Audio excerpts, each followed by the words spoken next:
So welcome, Shawn. I'm excited to hear this because I really feel like we've saved the best for last. And, if all of you are here kind of going, aren't they licensed insolvency trustees? Isn't one of their major things they do bankruptcy? Why are they telling us top 10 reasons not to file bankruptcy?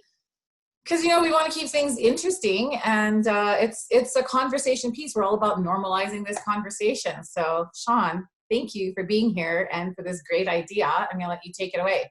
My pleasure, Taz. I guess the first thing is I'd like to, I just want to make sure I'm, my friends, tonight we're talking about the top 10 reasons not to file bankruptcy. Now, why is this such an important topic? Well, I'll tell you, because we don't talk about bankruptcy very much. We don't talk about insolvency. We don't have a language game around this. And so one of the things that I believe very much in is a great way to solve tensions and address issues is through humor. So this is a lighthearted approach to this topic. I actually culled it from a conversation I had with my partner, David Smith. I'd love to say this was my idea. It was mostly his idea, and I ran with it.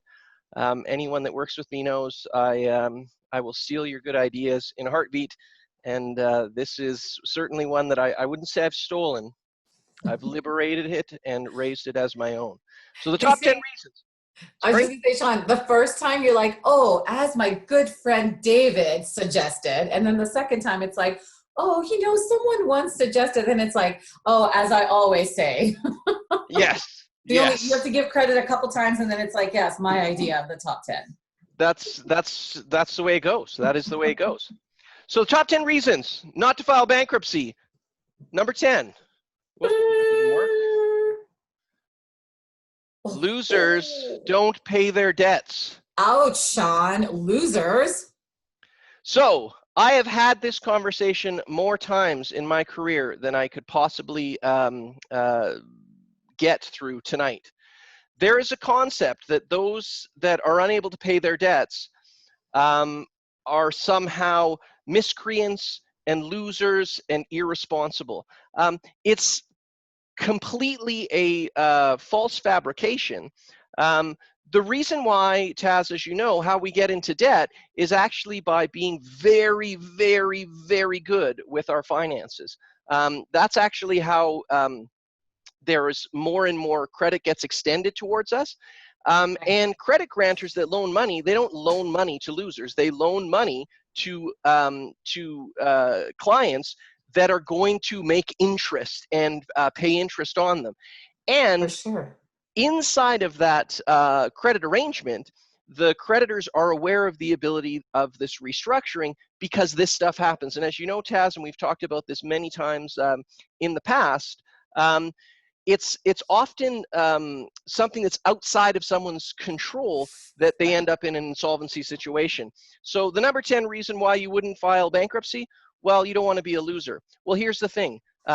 Number one, losers don't play the game. Okay, so when you don't play the game, you neither win nor do you lose. You sit on the sideline and you're a spectator. That is a worldview. Don't get me wrong. Being a spectator is a worldview. Typically, if you're engaging in credit activity, what you're doing is you're actually borrowing money for a current desire for a future potential. Oftentimes, it may be because you're going to school, maybe you have a business that you're starting, maybe you're actually funding a vacation. It's always about the ability to pay it back. And when things happen, good things happen to bad people all of the time. That's why we have this restructuring. So that's number 10. Number 9. Reason not to file into bankruptcy. My father would roll over in his grave. I cannot tell you how many times I've had a conversation with someone and the huge shame and anxiety. And Taz, as you know, the objective behind this whole webinar series and our vision within the community is to normalize the conversation of debt within the community so we can get to a better place, much like mental health. So when we look at something like this, my father would roll over in his grave. He'd be so disappointed in me. And I couldn't agree with them more, to be perfectly frank. I've heard this saying so many times, and I think that your father who loves you, your father who cares for you, your father that wants all the best for you, would be terribly disappointed if in his passing you looked back at his memory and thought, he will judge me poorly and say, I don't deserve to restructure. It's an unfortunate place, and it's probably, and that's why I say your father would roll over in his grave, because it'd be a heartbreaking thing. As you know, I have two daughters, Brenna and Sabina. If they, and when they do get themselves in situations where they require the assistance of others, I am certainly not disappointed or angered. I'm pleased that they're willing to use the resources in the community to lean on each other to help lift themselves up. It's as the saying goes, it's a hand up, not a hand out. And when you behave in that manner, Taz, as you know, as an active member in your community, that then feeds back as well, because then you start, they turn around and do that. So the number 9 reason why not to file bankruptcy, your father would roll over in his grave.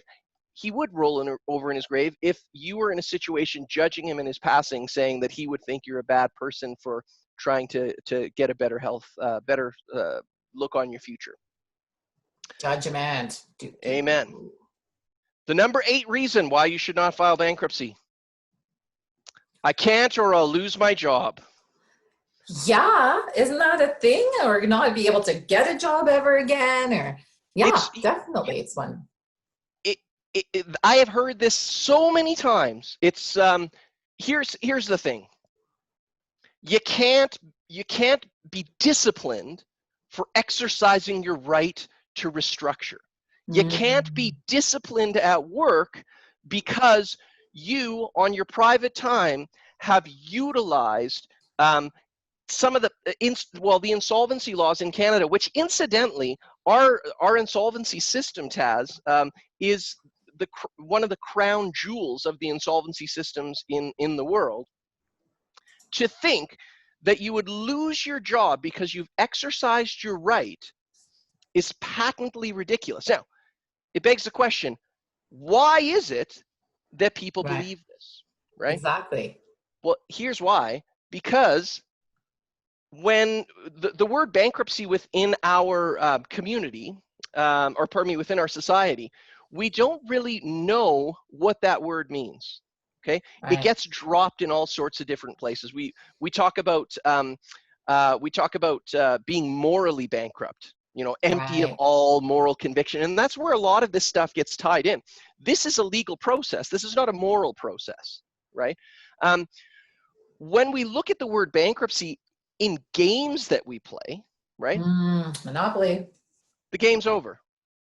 The game is simply over at that stage. So everyone wants to avoid that, the liquidation of their assets and stripping of everything. And as you know, within a bankruptcy, you're allowed to keep your exemptions according to the province in which you live. And so each province, and you know that we serve all of Alberta, all of British Columbia, all of Saskatchewan, all of Ontario, and we're looking to expand and help as many Canadians as possible and kind of spread the good news of restructuring.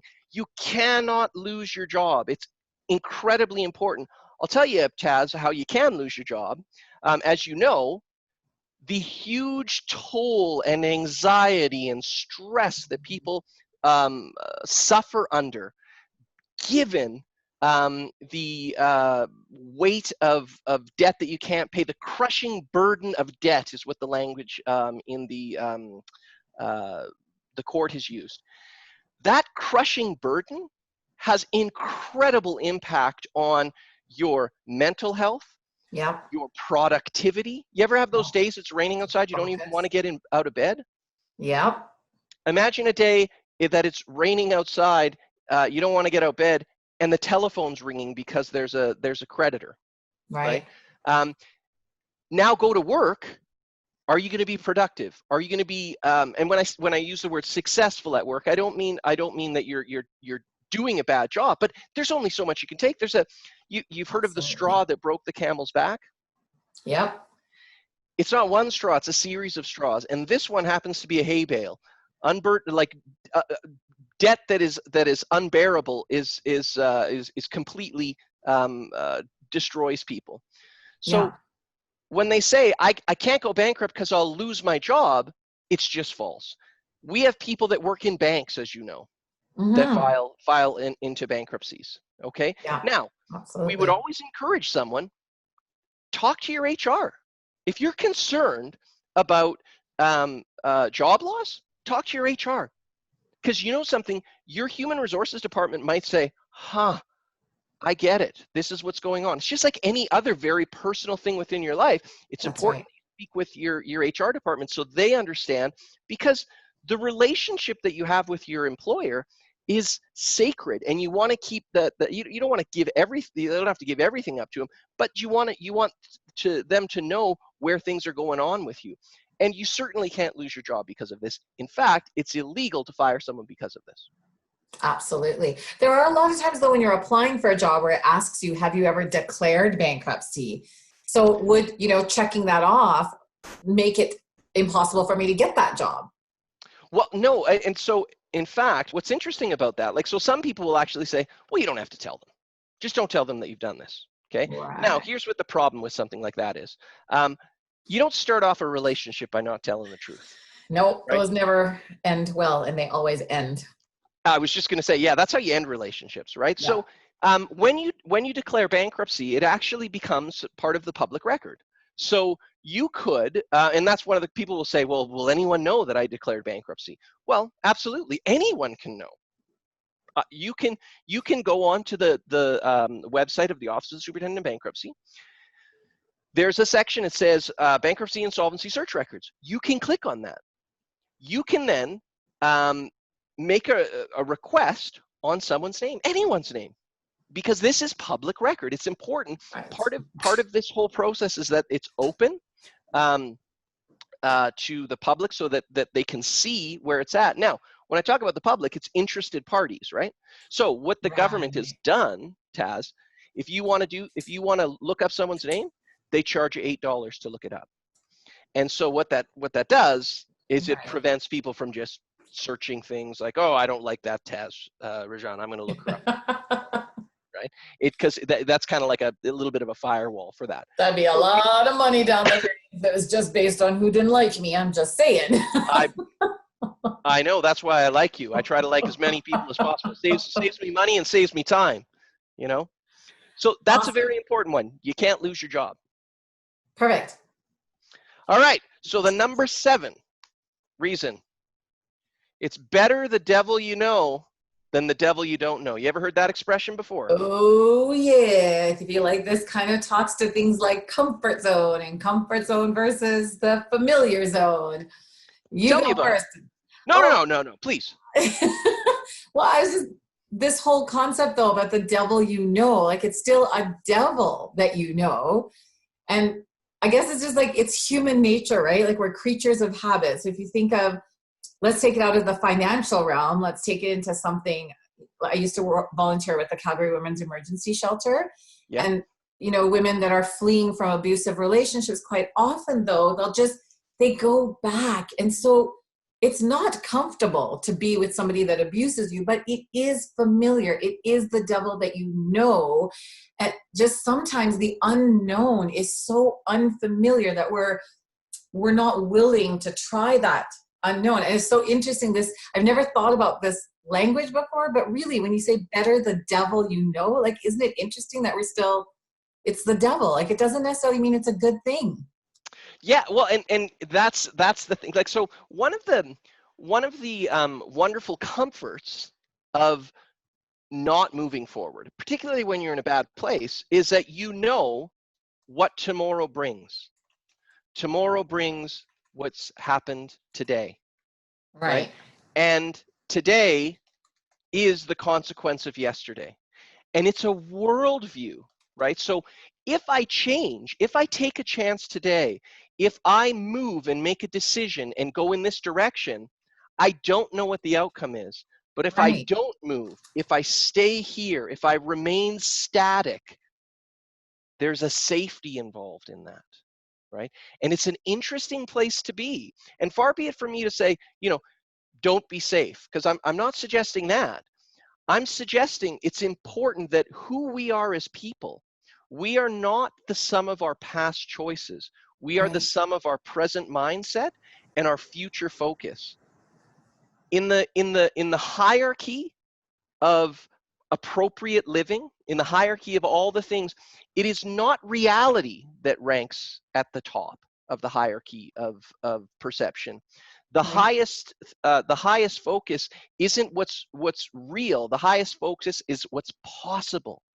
And it's important for us to Mm. remember that. That's what propels us as people into the future. That's what propels us as individuals into the future, but also as a community and as a society. What we have today doesn't necessarily have to stay this way. We can change and bring it forward. So why not go bankrupt? Well, number 7, better the devil you know than the devil you don't know, because who knows what could happen, what kind of success you could have down the road. And God with forbid. success also potentially comes unsuccess or less than success. And then you got to go through that emotional experience again. So better to just stay where you are under the crushing burden of the debt and wake up tomorrow knowing what tomorrow's going to bring, which is precisely what you had today. The number 6 reason why you should not file bankruptcy. I'm never going to get credit again, and we live in a credit-based society. Taz, you ever heard anyone say that to you? Oh gosh, yes, yes, of course. I love shopping and I need to be able to rent a car. And what if I want to stay at a hotel? I need a credit card. Why on earth would I declare bankruptcy? Because I'll never have credit again. Exactly. And it's interesting, and it's because earlier I was talking about sort of moral bankruptcy, Right, right? Um, if we have a relationship with someone, and I think we've talked about this in our series leading up to this, you have a right, relationship with someone and you're going to meet them for lunch and you're running late. Um, uh, they'll understand. You call them, you say, hey, listen, this is what's going on, right? However, if you are perpetually late, mm, it's very unlikely that you're going to have a lunch date. Okay. yep, Now, eventually. that being said, you will meet them again, right? There's not only one person that's going to have lunch with you, so to speak, right? You might actually damage a relationship where someone says, I'm not going to deal with you anymore, Taz. I'm so angry. But I'm sure you've heard of the expression, time heals all wounds, Right, right? Time does heal all wounds. And a credit report, there's a certain amount of time that after a bankruptcy has occurred that this can stay on your credit. Now, to be fair, this doesn't mean that you can't get credit during this time frame, but this is just saying to the community of credit loaners, hey, this is what's going on. And that's why it's important to be honest about this. And so you'll see that on your, if you're filling out any sort of credit applications, they'll say, have you ever been bankrupt before? Now, right. you could just answer no, because after a certain period of time, it's going to have dropped off your credit rating. That's right. Right? But it's never going to drop off that at the Office of the Superintendent of Bankruptcy, which is the keeper of the public record, and it shouldn't, right? And it shouldn't, because that's a part of your history. Now, again, Right. we are not our history. We're our current focus and our future desire and what we're aiming towards. But when it comes down to that history, it's going to have a definite negative impact on your credit rating. But you are not your credit rating, and it's incredibly Amen. important that people need to understand that. We often wrap ourselves up in our credit rating. I have a credit rating of Absolutely. 677. I'm terrific. My credit rating's only 425. I'm getting a little Ah, better, right? yeah. That the focus of a credit rating, it's a tool that allows credit grantors, and there's many of them now, as you know, right? And that's why this sort of thing saying, I'll never get credit again. Of course you will. You might pay a little more interest in the beginning, That's right. but you'll be able to get credit again. The question is, first off, do you want that credit that's being given to you? Because Right. you're doing the creditor a favor, right? And I believe we spoke about this, but if let's say you're really hungry for a hamburger, right? You go Yeah. you go and buy a hamburger at the hamburger shop. Of course you're thankful. Of course Yes. you're thankful for the hamburger. Of Thank you, course. Peter's Drive-In. Absolutely. It's a wonderful, it's a wonderful treat. Well, here's the thing. They're thankful that you're there. They want to make hamburgers. Creditors want to loan money, right? That's what this is all about. It's understanding, how does this work? When you fall on hard times, it's incumbent upon you, as we've talked about before, turn face towards the hard times, make an inventory of where you're at, look at what your options are, make a decision to move forward. And if you move forward thinking, but I'll never be able to go down here again, number one, you will. People will loan you money again. But also, you need to be focused on not that piece. That piece is going to keep you saying, well, it's going to destroy my credit rating. It doesn't matter. You can have a killer credit rating and being unable to pay your debts back in full, and you're just cycling over and over and over and over and over and over, and you're never getting out of it. Taz, take a look at your credit card bills. Look on the back. It'll tell you how long it's going to take you to repay it if you make minimum payments. Oh my God. 140 years. I know we're living longer, but I don't think I've got another 140. Not Old Testament longer, but maybe we are. I don't know. I don't know. Maybe. I'm not from the future. I'm certainly I'm facing towards it, but I'm a product of my past and my present framing. So the number 5 reason why you should not go bankrupt. I'm no good with money, and I earned this penance. Oh yes, this is like that. I feel like this is the martyr syndrome, sort of like I must suffer for this. Yeah, this one is a particularly pervasive one, and this one is a difficult one because, as you know, one of our values here at Bromwich+Smith is non-judgment, right? For sure. And we're certainly not going to judge someone who's judging themselves. It's not for us to step into someone's soul and say, hey, forgive yourself. The creditors did this. Hey, you should do this.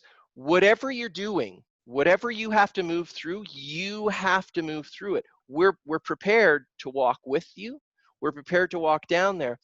But just because mistakes have been made, there's a certain point forgiveness has to come. Now, Taz, as you know,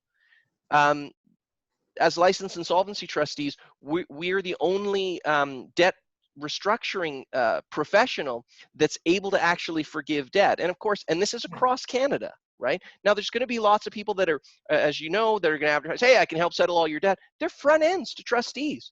They're going to charge you a bunch of money to just bring you to a trustee. They won't bring you to us because we won't deal with those people that are charging money to our citizens because it's just not right. Right. There comes a time when you have to forgive yourself. There comes a time when you have to forgive yourself and say, it's okay. I don't know when that time is. I don't think, Taz, you know when that time is. Right. But the person needs to find out when that time is because they're not going to know when that time is. Here's one of the things, Taz, I often will talk to people about, and I'll suggest. Would you want to hang around with someone that abuses you the way that you abuse yourself? Oh, yes. Have you ever seen that show 30 Rock? 30 Rock. Oh, yeah, I have. Ages ago. There's this recently. I think it's on Netflix now. But one of my favorite scenes, the Jack Donaghy? Yeah. And then there's Liz Lemon, which is his protege. And Right. Jack says, he looks in the mirror and he says he gives himself a pep talk, right? And he looks in the mirror and he says, Jackie boy, you're terrific. You're a killer. You're going to go out there. And he really pumps himself up. And then, and Liz is like, I do the same thing every morning. And she's standing in front of her mirror and she's like, you ugly bitch, you're so dumb. Right. We harm ourselves in our quiet. And when a lot of this, when a lot of the interest on the penance gets paid, it's when you lie down at night.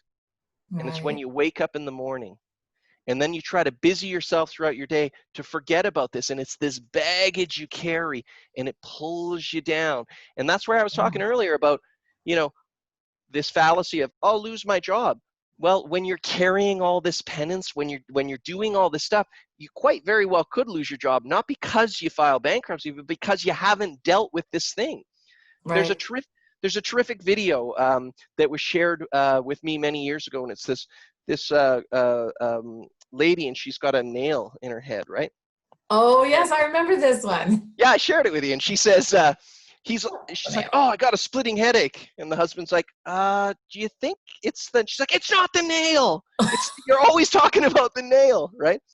Yes. Our debt, it's so pervasive. The existential weight of this can be so incredible that it's almost inescapable. The only time you can escape it is in your sleep, if you're lucky, or if you're being Right. distracted by things but it's still going to creep back in.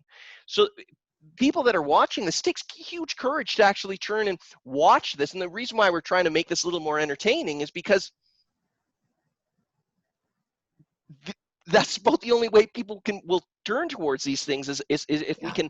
we can provide some information and some entertainment and some real life turn and look, and you can change things. So if you haven't been good with money, if you've made some mistakes in your life, it's totally okay. It's totally okay. If you're still suffering and you still feel like you have to keep, it's self-flagellation, keep whipping yourself, Right. for sure. When you're ready to stop, we're ready to assist you. And if you need to talk about how to stop, we're here to help talk about how to stop as well.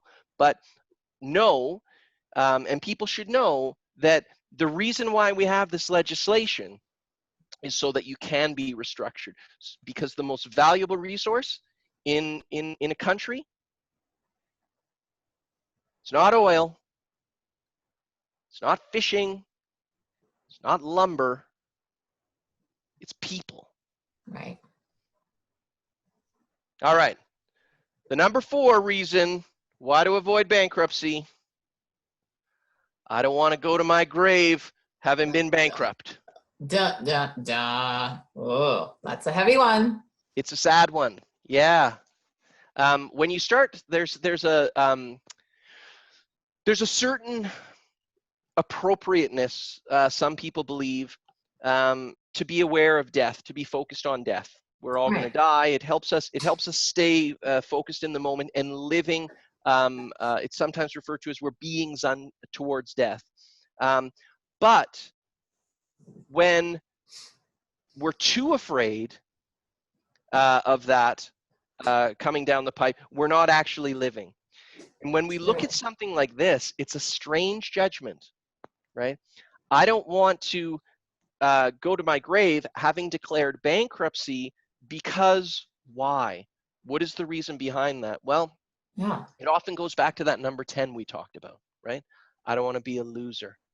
I don't want to Right. be a person that didn't honor what their debts are, didn't Right. honor their promises. Taz, we've talked previously about promises and predictions, right? Yeah. All promises are predicated on certain things happening.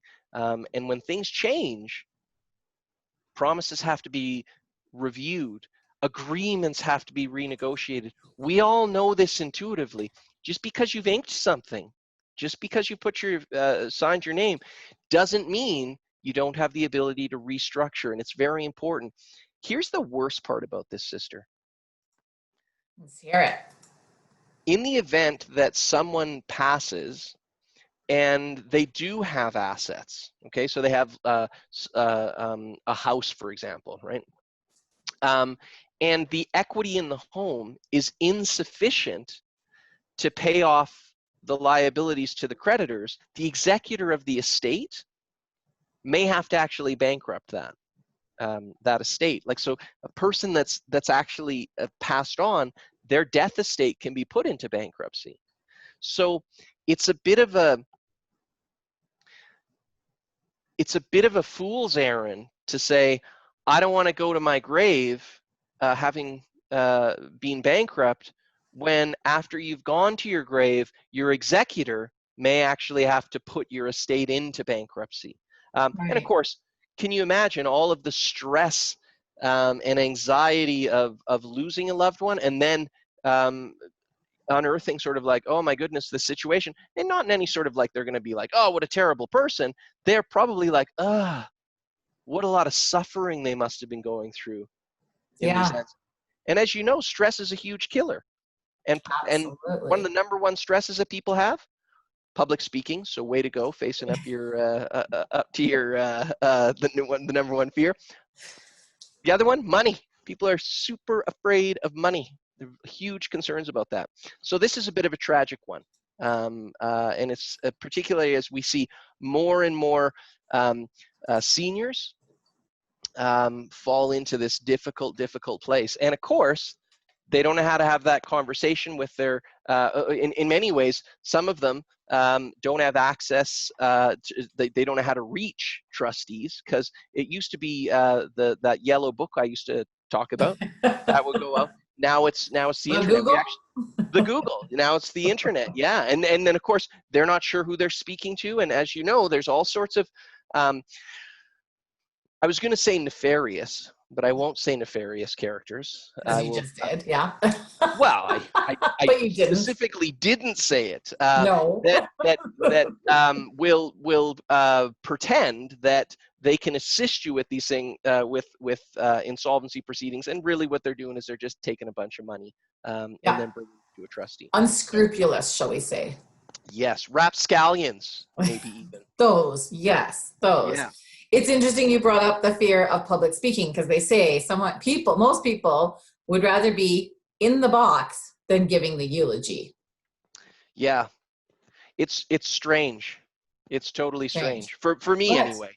Yeah. but do Yeah. not be afraid of going in the box having declared bankruptcy. That's Absolutely not. And don't be afraid to talk to someone when you're in that place, because as you know, we have debt relief specialists working right now assisting people. So, all all right, the right. number 3 reason, we're down to the 3. We really need to know. Boom. I have one. I just can't, I don't know. Can I I share know at we the can't same time access. as you? Wait, let's just see. Maybe I can. You can't. And I we're on to can't. number 3. Okay.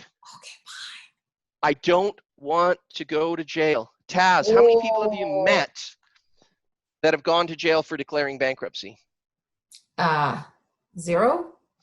Me too. And yet still, people don't want to go into bankruptcy because they don't want to go to jail. Well, I'll tell you Yeah. what, I don't want to go to jail either. Bankruptcy, do you know where this came from, this concept? This concept of going to jail, other Yeah. than Monopoly? No. No, it's not monopoly. It's actually historically what would occur. So the word bankruptcy, excuse me, or bankrupt, it means broken bench. So what would happen in the past is a merchant would have their bench or their table, right? Their board, and they would be in the marketplace, and they'd be selling their wares and doing their stuff. And in the event that they didn't pay their creditors, the creditors could get together and they would go get someone like me, a trustee, and the trustee would come and take possession of all of the individual's assets. Okay. Okay. They take possession, then they break their bench. So that's what bankruptcy means. It means broken bench. And then they would take that person and they would put them in debtor's prison. Oh, And like actually prison. absolutely. Absolutely. They would be in prison. And the only way they would get out of prison is if their debts were paid by a friend or a family member. Now, as you can imagine, what do you think happens to that family? They'd be devastated, broken. Gone. Yeah. Gone. So when we talk about the most valuable resource in the community is the Human. human, to take sort of the breadwinner, or to take one of the members of the family that's making that's generating income, and to incarcerate them does nothing for that family, nothing good anyway, and it does nothing for the creditors either, because what are the creditors going to get back? Nothing. Nothing So new. we have evolved, and this is why I was saying in many ways the Canadian insolvency system is one of the crown jewels of the insolvency systems in the world, is that the whole idea behind this is that it's designed to be rehabilitative. And as we spoke about before, there's 4 principles. The first one is the individual's rehabilitation. That starts with their assignment into bankruptcy, and it ends with their discharge from bankruptcy, right? Right. So the second one is the control and distribution of their assets for the equitable treatment of their creditors. The third one is to investigate things. And the fourth one is to promote faith within the system. Right. Jailing people doesn't promote faith. And I'll tell you what, No, it does not. who would borrow money if you knew you'd go to jail if you didn't pay? And we're a credit-based society. I think that was number 7. We're a credit-based society. And here we have another reason, well, I don't want to go to jail. Well, you're not going to go to jail. People don't go to jail because they can't pay their debts. Right. People go to jail because they steal because they have debts to pay. It's a tragedy. Yeah. All right, Taz, the number 2. I don't want to be a bad role model to my children. Oh, yeah. How many times have you heard that in your life? A lot, actually. Yeah, it's super interesting. Someone posted something on Facebook the other day. And I wanted to actually kind of respond with, okay, boomer. But it basically said, it was like, you people make me sick. You're teaching kids that they don't ever have to pay their debts back anymore. And that's the problem, is that when I was a young man, I paid all my debts back. And that's the whole problem with society now, is kids have no responsibility. Okay. Boomer. And I didn't, because, and I don't know if it was more of, at any, where I'm at, Taz, to be honest with you, as soon as you start turning on youth, I really think you need to start polishing your mirror and trying to evaluate who you are. There's a story about, I think I've told you about the old snakes, right? The snake that gets so old it can no longer shed his own skin. So he sits on the side and complains about all the naked snakes that have shed their skin and that are growing. What I had said to this gentleman, in all his ire that he was spitting out into the internet highway, I said, hey, I appreciate you sharing your perspective, because I think it's an important perspective to share, and it takes courage to share that perspective, because it does. I didn't say it takes a jaundiced worldview, but it takes that too. But it takes courage to say that. And what I said is, if teaching people about their ability to restructure under the law is to corrupt youth, then mea culpa, we will continue to corrupt the youth, and we will continue to corrupt the middle-aged, and we will continue to corrupt the elderly, teaching them that they do have the right to restructure. I understand that people don't want to be poor role models to their kids. Nobody wants to be a poor role model to their child. Nobody. Sure. Exercising our rights does not make us a poor role model. I agree. What makes us a poor role model is judgment of the other, unforgiving judgment of the self, and banging our head against the wall over and over again, thinking eventually this wall's going to turn into a door. Right. Because words are one, not forgiving yourself and banging your head over and over against a wall, waiting for it to turn into a door. Because a picture, or you've heard the expression, a picture's worth 1,000 words. Yeah. Actions are worth an entire novel. Right. So how we behave teaches our children everything. And when we turn to and face towards what our fears are, when we turn and face towards situations that we don't want to face, but we're called to face, that's how we teach our children. And getting the assistance of professionals within the community, that's what a community's for. It's a That's great thing why to we're teach your here. kids. Absolutely it is. Yes. Absolutely. Okay, are you ready All for my right. drum roll? I am ready. The number one reason not to file bankruptcy is I can file a proposal. Woohoo! I didn't get the pachum at the end, but you know,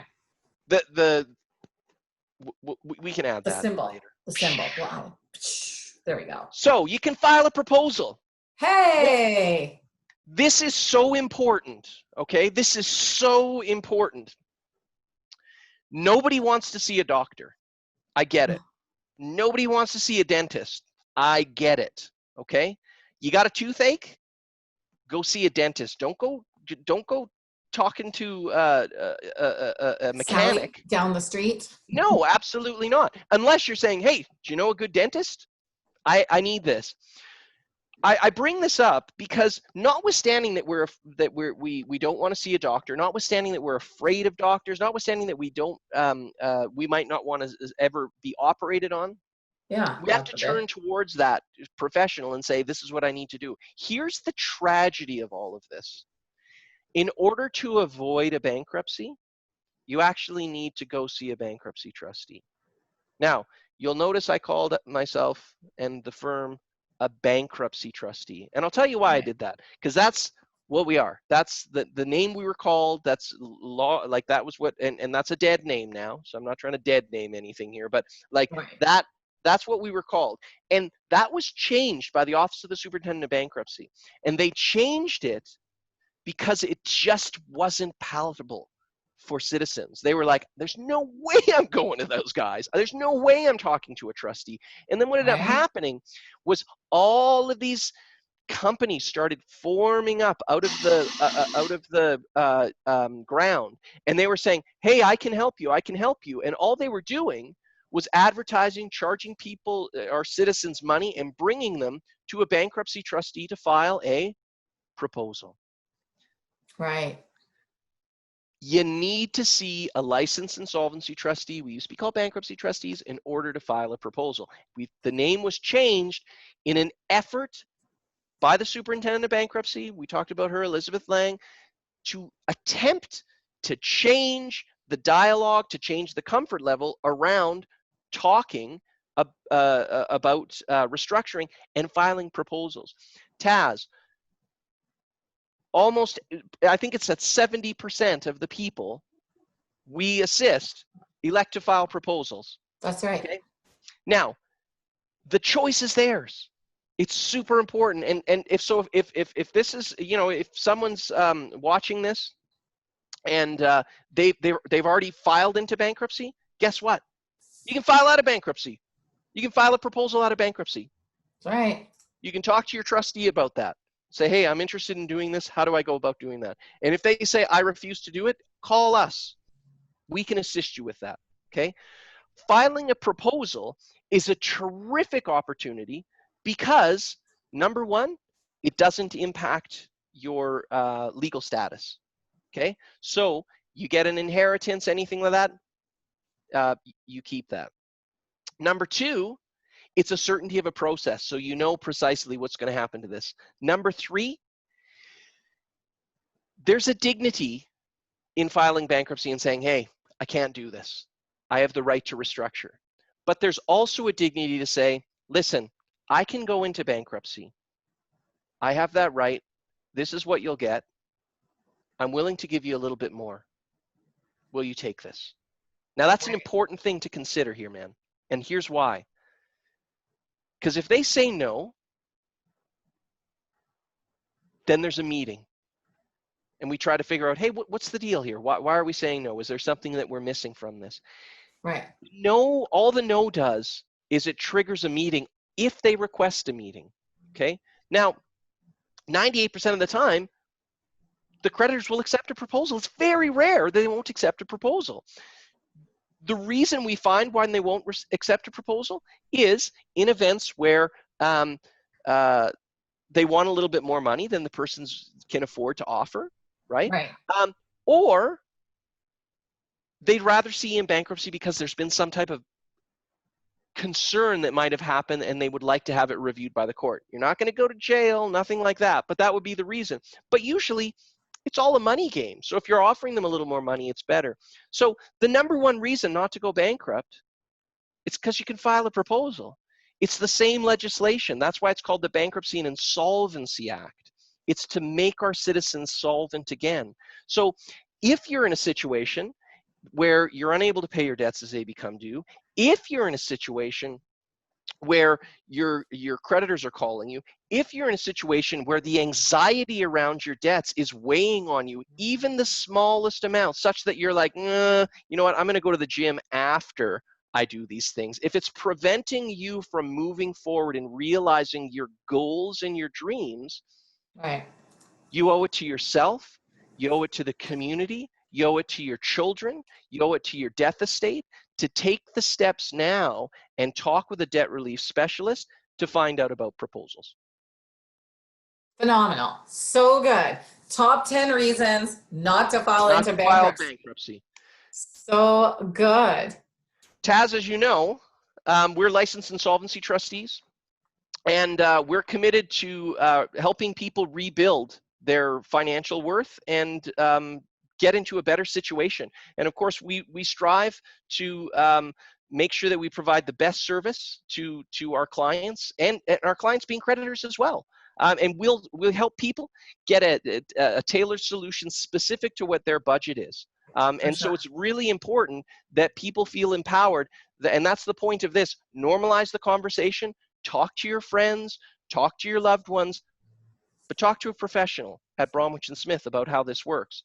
Our purpose and core values, we treat everyone with grace and respect. That's an important piece of this relationship. There is, I like to think that there's sort of legal, I guess is the best word, right? Like there's consequence, and it's fair, righteous consequence. And then there's grace. It's saying you don't have to suffer the consequence of this. We treat everyone with grace and respect, and we provide impartial and honest information and commentary. That's an important piece. When you're speaking with us, you know, it's not just about data. It's actually about what's your situation. We're going to want to know about that. We're going to want to know about where you're at, because one of our things is fostering the individual perspectives of individuals so that we can tailor make a solution that's going to fit for you and your creditors. We're of course eco-friendly, so we don't want you driving into our office. I know some trustees are like, come on down, you know, sit down across from this desk. Excuse me. So, you know, where it's all digital. It's all like this. It's a brand new world. We use the latest technology to be able to appropriately serve clients, respecting physical distancing, respecting the potentiality of future pandemics. And I think that's an important thing, that you should feel comfortable, and not just comfortable, you should expect of professionals within the community. We're all about providing a library of resources to support continuing growth and understanding, which is kind of what this is about here. Yeah, we have all our blogs, we have all our webinars, we've got our YouTube channel. And I just wanted to go back to being able to serve people from their homes, right? It is about safety, it's about health, and it's also about access. It allows anyone, anywhere. It just takes away a lot of those barriers to being able to get that restructuring help you need if you're working 3 jobs, or you work, 3 hours away, 2 weeks in a row, or you're struggling to find childcare, or you just don't want to have to go in physically and sort of just go through that whole process of maybe commuting somewhere in downtown Toronto or whatever that might be. So absolutely. And you know something, Taz? Kudos to the Superintendent of Bankruptcy, Elizabeth Lang, for having the courage to move this stuff forward, because that's what this takes. It takes courage and leadership from our federal government to put this forward, and then it takes courage for the individual to say, I need to speak with a professional, a licensed insolvency trustee. I need to speak with Bromwich+Smith. I need to be able to do this from the comfort and safety of my home to be able to move forward. We, of course, recognize the emotional challenges of debt as well. And we provide effective and efficient solutions that people refer to their friends. And as you know, you can read reviews and find out about us. And these reviews are people's stories, because we all have our stories. And I believe we spoke about this in some other webinars about that's how we become who we are. We share what our stories are. Our stories are nothing to be ashamed of. Our stories are what make us and what make our community. And it's important that when you're ready to tell your story, we're ready to listen, but more than that, we're ready to help you tie that story up so you can write that next chapter and start that other new story in your future. Yeah, for sure. We operate with the highest level of integrity in everything that we do, and we strive to earn the trust of everyone. We develop long-term relationships that's based on knowledge and understanding through caring and sensitive approach. So if we've done something that's harmed you, or as you know, we seek forgiveness. That's an important piece of who we are. It's an important piece of what we bring to the community as well. And we're adaptable and we embrace change for the betterment of stakeholders. So if people that are watching this are thinking, well, no, but I'm talking to a trustee and I need to go in, they're telling me I have to go into their office. Well, I guess you do if you're dealing with that trustee, because they're not embracing change. They're not doing that for the betterment of stakeholders. They're saying, this is my service model. Like it or lump it. And that's a worldview. That's a worldview. That is not our worldview. Our worldview is embracing change for the betterment of everyone and recognizing and encouraging individual responsibility to be empowered. My favorite one right there. It's important. And that's why I was saying earlier, you know, to the person that says, I can't restructure because it's my penance. Okay, whenever you're ready, we're ready for you. The creditors are ready for you as well. We have great relationships with them. And as you know, we're an organization with diverse skills, interests, and opinions, and cultural backgrounds that strengthen our collaborative team. I can't do what I'm doing without all the wonderful people around me to help me achieve this, just like you can't. So it's important to understand that when people are when we're speaking of the Bromwich+Smith and talking to an LIT, that's us. So it's you, it's me, it's our debt relief specialists. We are licensed insolvency trustees, and it's really important to understand we function as a collaborative team. This isn't a fiefdom. This isn't a singular. This isn't a kingdom with a king and a queen that run the show. This is a group of compassionate people that are focused on assisting as many Canadians as possible in getting to a better place. So I want to thank you for putting this all on for us. This has been a wonderful time. I've had a good May with you. It's been so fun, Shawn. And I don't know about other people, but honestly, I work in the company. I get to go out and talk about these things. I've learned so much through this series. So, you know, if you've missed our other webinars, this is our 8th and final one, but we did 7 topics prior to this, you know, just basics of how do I even know that I need help with my finances? Once I know that, how do I choose the right professional? You know, we got into, okay, well, what's a consumer proposal? What's a bankruptcy? What's the difference between, you know, something like a consolidation loan versus what we can do with an licensed insolvency trustee? So, and like I say, it's by popular demand. So you are all the popular. If there is demand from you, I think we can twist Shawn's arm into maybe doing, you know, 1 a month of these. Oh, you know something, this is probably one of my favorite things to do. I'll tell you, Taz, I used to do this many years ago, but I drove around. So the fact that I can just be at my office, that's pretty good. Eco-friendly as well, so it fits within our values. And Absolutely. if there's something specifically that people want to talk about, send it in, and we can make that a show on that, because I think the more stories that we can talk about, the more we can normalize this, the better off we all are. Awesome. So Shawn, thank you so much for making time for this and just helping us normalize this conversation. Thank you everyone for joining us and being part of this community. And you know, we hope that you can share with others the fact that talking about debt isn't really as scary as maybe we think it is, at least not with this group of people. So we welcome your questions. We welcome the opportunity to serve you again. I want to wish everybody a great night. Thank you. Thank you.